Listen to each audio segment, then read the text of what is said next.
തികഞ്ഞ ഫാമിലി മാൻ ആയിരുന്നു ബാലഭാസ്കർ. കുടുംബത്തെ അത്രത്തോളം സ്നേഹിച്ചിരുന്നയാൾ. അതുകൊണ്ട് തന്നെയാണ് ബാലു ജീവിതത്തിൽ നിന്നും വിട പറയുമ്പോൾ അദ്ദേഹത്തെക്കുറിച്ച് കേട്ടറിഞ്ഞവർക്ക് പോലും നെഞ്ചു പിടയുന്നത്. കണ്ണിൽ നനവു പടരാതെ ഓർമ്മിക്കാൻ പോലും സാധിക്കാത്ത അവസ്ഥ. ക്ഷേത്ര ദർശനത്തിന് ശേഷം തിരികെ വരുന്ന വഴിയിലുണ്ടായ അപകടത്തിൽ ആദ്യം മകൾ യാത്രയായി. ഇപ്പോൾ ജാനിയുടെ വഴിയെ ബാലുവും. ആശുപത്രി കിടക്കയിൽ മരണത്തോട് മല്ലിട്ട് കഴിയുകയാണ് ഭാര്യ ലക്ഷ്മി. തീർത്തും ദുരന്തം നിറഞ്ഞ അവസ്ഥ. ലക്ഷ്മി ഇനി ജീവിതത്തിൽ തനിച്ചാണ്. ആ യാഥാർത്ഥ്യം അദ്ദേഹത്തിന്റെ കുടുംബത്തെയും അടുപ്പക്കാരെയും നെഞ്ചു പൊള്ളിക്കുകയാണ്. കാത്തിരുന്നുണ്ടായ മകൾക്കായുള്ള വഴിപാടുകൾ നടത്തി മടങ്ങുന്നതിനിടെയാണ് കുടുംബം അപകടത്തിൽപ്പെട്ടത്. പ്രണയത്തിനൊടുവിൽ വിവാഹിതരായവരാണ് ബാലഭാസ്കറും ലക്ഷ്മിയും.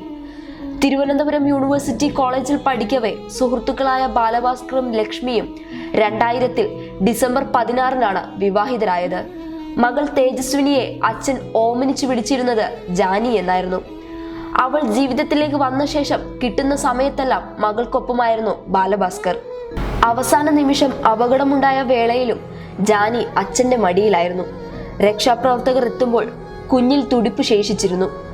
മകളെ നഷ്ടമായത് അറിയാതെയാണ് ബാലഭാസ്കർ യാത്രയായത്. മകളും പ്രിയതമനും യാത്രയായത് അറിയാതെ ലക്ഷ്മി ആശുപത്രിയിൽ കഴിയുന്നു.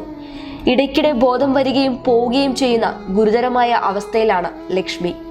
യൂണിവേഴ്സിറ്റി കോളേജിൽ പഠിക്കുമ്പോൾ ബാലഭാസ്കർ തുടങ്ങിയ കൺഫ്യൂഷനാണ് ഒരുപക്ഷെ കേരളത്തിലെ കലാലയങ്ങളിൽ ആദ്യത്തെ music band. Concentrated into fusion എന്നതിൻ്റെ ചുരുക്കപ്പേരായി ബാൻഡിന് പേരിട്ടതും ബാലുവാണ്. 3 പാട്ടുകാർ ഉൾപ്പെടെ 8 സഹപാഠികളാണ് ബാൻഡിലുണ്ടായിരുന്നത്. നിനക്കായി, നീ അറിയാൻ തുടങ്ങി അന്ന് കലാലയങ്ങളിൽ ഹിറ്റായ ആൽബങ്ങളാണ് കൺഫ്യൂഷൻ പുറത്തിറക്കിയത്. ടെലിവിഷൻ ചാനലുകൾ ഈ ഗാനങ്ങൾ ആവർത്തിച്ച് പ്രക്ഷേപണം ചെയ്തു. പ്രണയിനി ലക്ഷ്മിക്കായി കമ്പോസ് ചെയ്ത ആരു നീ എന്നോമലെ എന്ന് തുടങ്ങുന്ന പാട്ട് പ്രതീക്ഷകളെയെല്ലാം കടത്തിവെട്ടി അന്ന് ക്യാമ്പസുകൾ ഏറ്റെടുത്തു. സുഹൃത്ത് ജോയി തമലം എഴുതിയ വരികൾ ബാലു തന്നെയാണ് പാടിയത്. ബാലഭാസ്കറിന് പബ്ലിക് കേരളയുടെ ആദരാഞ്ജലികൾ.